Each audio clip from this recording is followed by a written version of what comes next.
Asanteni sana. Good morning, everybody. Please take your seats. Asanteni sana.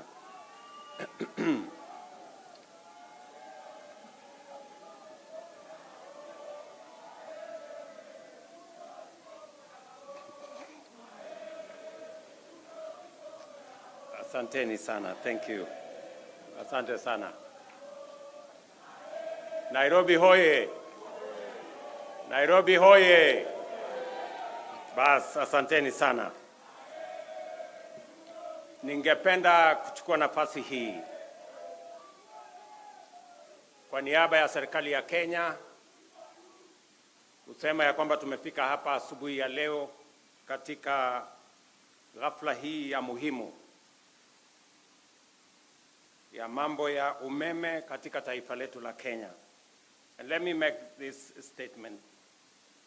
The World Bank Country Director, distinguished guests, ladies and gentlemen, it is a great pleasure for me to join you today for this milestone event, one that brings us a definitive step closer to fulfilling a fundamental promise to the people of Kenya, achieving universal health coverage by the year 2030. Today, we sign contracts worth 11.6 billion to extend electricity to communities that have remained on the fringes of development. As you're aware, 76% or thereabout is in the asal parts of our republic. And for a very long time, they have been left behind because of the expansiveness of that region and because of other difficulties of communication, connectivity, and other challenges that have bedeviled that corner of Kenya for a very long time.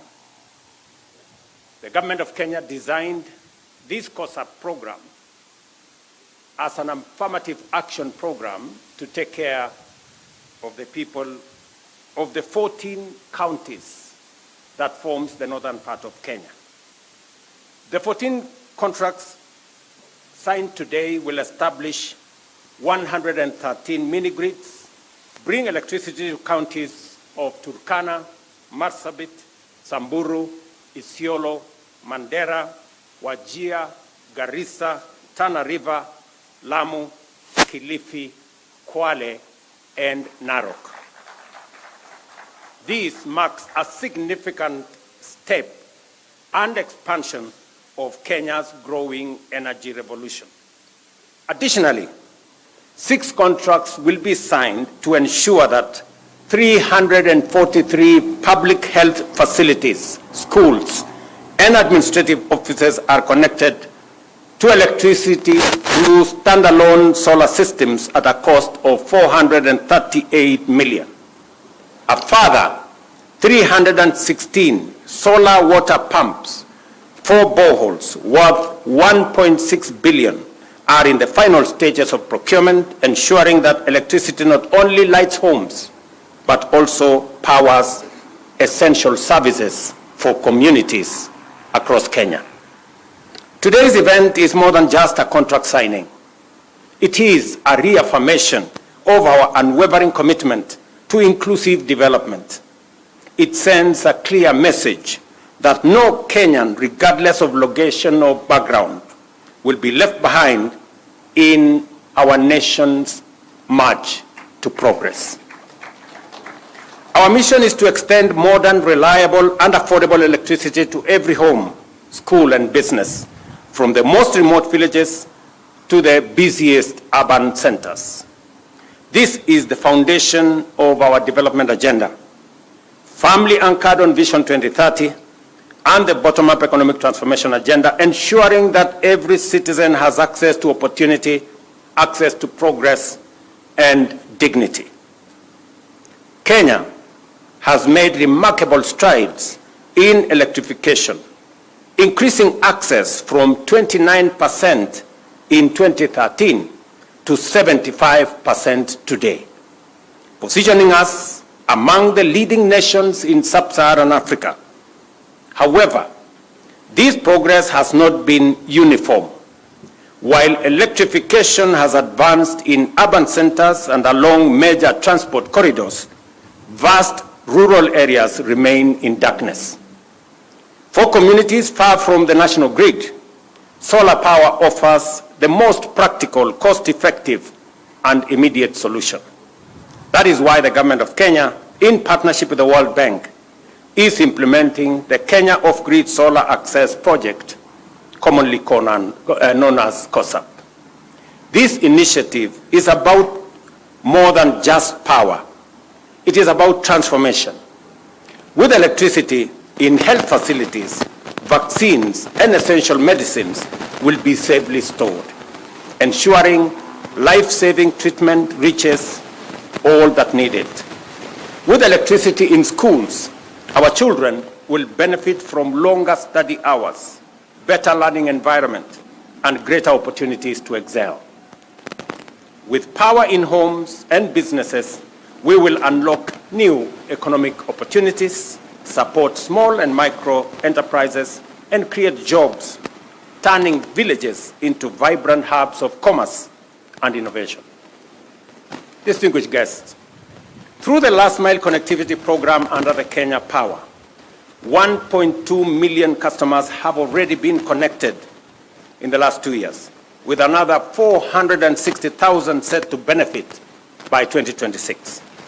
Through REDEC, we have connected 63,000 out of 93,000 identified public facilities, including 22,900 public primary schools. This work continues with 1,071 public facilities projected to be completed in 2023-2024 financial year, and another 1,450 currently underway in the financial year 2024-2025. Beyond expanding access, we remain committed to achieving a 100% clean energy grid by 2030. Diesel-powered stations are being hybridized and with solar PV systems, and plans are underway to install an additional 8 megawatts of solar power in Wajir County. In Lodwar, we are taking a bold and decisive step to shut down the diesel power plant operated by Kenya Power and extending national grid to Lodwar by next year. I am looking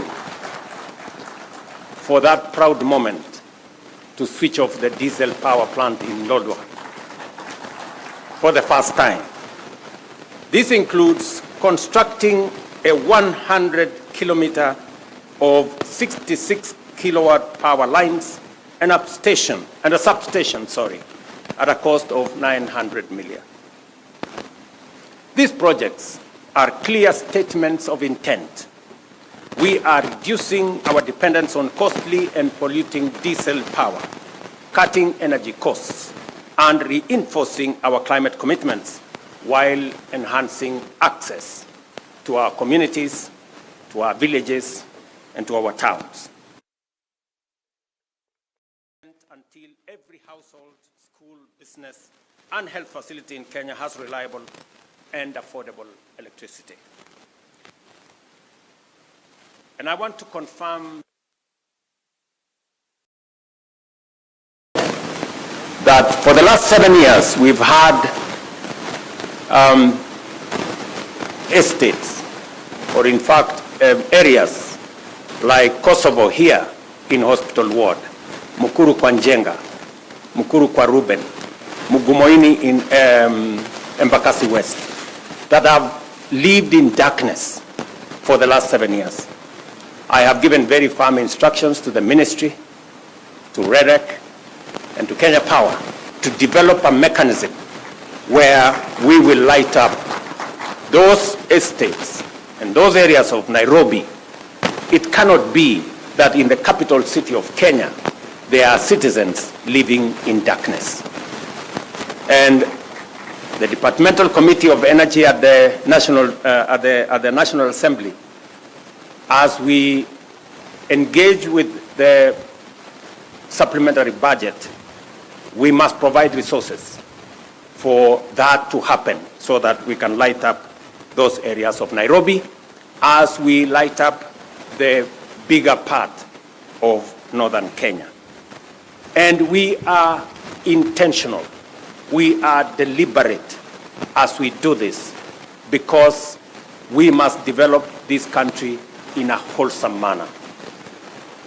Last week, or the week before, I was in northern Kenya, and I did announce a major road artery that will be constructed from Isiolo through Wajir all the way to Mandera. And many people assume or think it is a joke. Let me tell you, good people, you know, in this country sometimes we take matters of life and death as if it is a joke. I am committed to delivering on that 750 kilometer of road from Isiolo to Mandera, because for a very long time we have left northern Kenya behind. And it is a deliberate statement by the government of Kenya through this administration that no part of Kenya will be left behind. We did develop a transport corridor that connected Mombasa to Malaba, and that is why our development has concentrated on that transport corridor. It is time that we have a second transport corridor that goes all the way to Mandera. And I want to ask the people of Kenya, as we develop that transport corridor, there will be huge opportunities. Take time and sample those opportunities. Find your way and develop.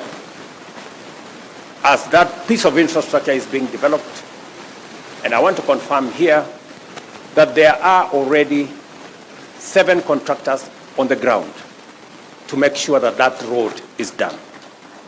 And we will continue in developing this country equitably. Every part of Kenya is as important as the other part of Kenya.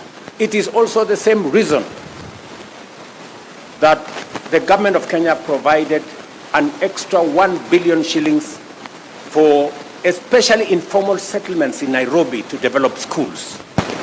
Because here in Nairobi we have had instances where we have many children who have no access to education because where they live there are no public schools.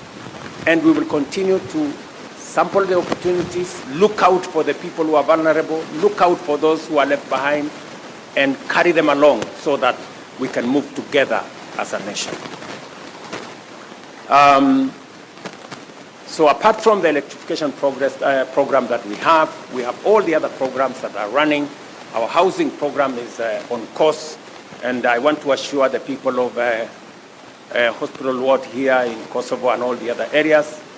Your member of parliament has been on my case so many times, but I want to assure them and to assure your people, Mheshimiwa, that this morning there was an inspection by the leadership of the Kenya Police. We are going to provide land to develop our affordable housing program so that the people who gave way on the Nairobi River can be given the first priority as we develop our affordable housing program. Shortly, maybe in the next coming weeks, I will be launching the program on the Nairobi River that will see the development of Nairobi River afresh, and that we will never again have a smelly river in the middle of Nairobi. We will have a modern transport corridor and a proper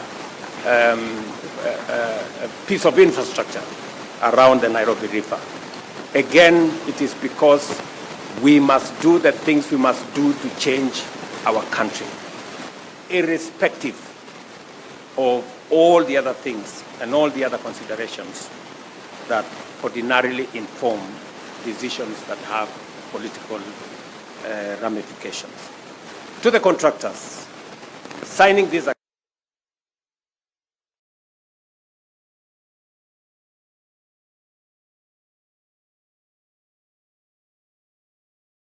As present here, members of parliament and community representatives, I ask for your support in ensuring this project succeed and deliver tangible benefits to the Kenyans that will benefit from these facilities. And you have my commitment, that of this administration, to work together in partnership with you to make sure that we reach out to what the World Bank director here has given us, that this project is going to reach to about 1.1 million people in northern Kenya, in the 14 counties in northern Kenya, including Narok. So as we build this synergy, I want to ask us, as the people of Kenya, to be united as we focus on the development of our country. Elections are a one-day affair. Development is an everyday affair. And we must focus our energy on making sure that we close ranks in matters to do with the progress of our nation. And we ensure that we leave no one behind, and we engage everyone along the way as we build a nation, as we work on our development, as we work on our progress, as we work on creating jobs and having a nation that we can all be proud of.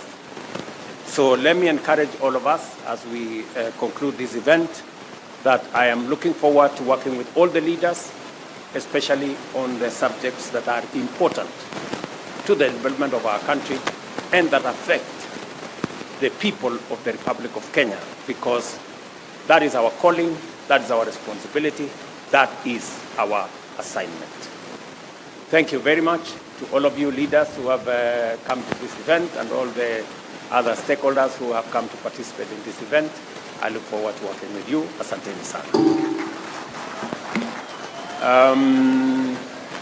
Tafadhali tunaweza keti chini kidogo. So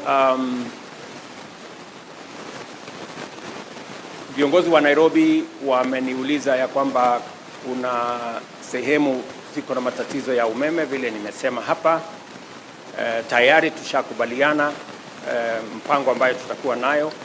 Watu wa REREC, watu wa Kenya Power chini ya uongozi wa wizara watapanga haya maneno, na tumeambia kamati ya bunge wakati tunatengeneza budget ya supplementary next week tuhakikisha kwamba kutakuwa na pesa ambayo itasaidia kuanzisha hiyo program.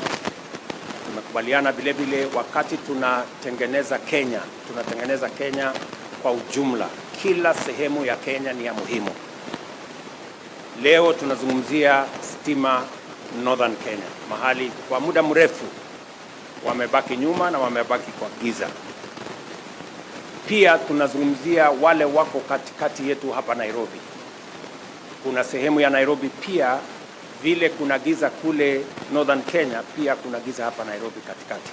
Na tumesema pia hawa watu wa Nairobi wanaoishi hapa Kosovo, Mugumoine kule Embakasi West, wale wanaoishi Mukuru kwa Njenga, Mukuru kwa Ruben na sehemu zingine za Nairobi ambazo bado ziko na giza, pia tutawashughulikia ndio tuweze kuhamasisha Wakenya wote na tuweze kutembea kwa pamoja. Mimi vile nataka sote kama viongozi, wananchi, tuungane na tushirikiane katika harakati ya kusukuma mambo ya maendeleo. Kwa Nairobi, wananchi wengi, asilimia kubwa ya Nairobi wanaishi katika sehemu ambazo hazina barabara, haina maji, haina stima, na ndio sababu program yetu ya affordable housing tunaitumia kuisukuma. Na mimi niko na imani ya kwamba kwa ushirika wa wananchi na viongozi wa hapa Nairobi na Kenya mzima tutaweza kutekeleza mpango huo kwa manufaa ya vijana wetu watakaopata ajira katika sehemu hizo, kwa faida ya wananchi ambao wanatafuta makao, na vile vile kuhakikisha kwamba tunaishi katika mazingira na mji ambao uko na mpango, uko na taratibu, na tunaendelea mbele sisi zote kwa pamoja. Asanteni sana na mimi nawatakia heri. Asante. Tumpongeze rais kwa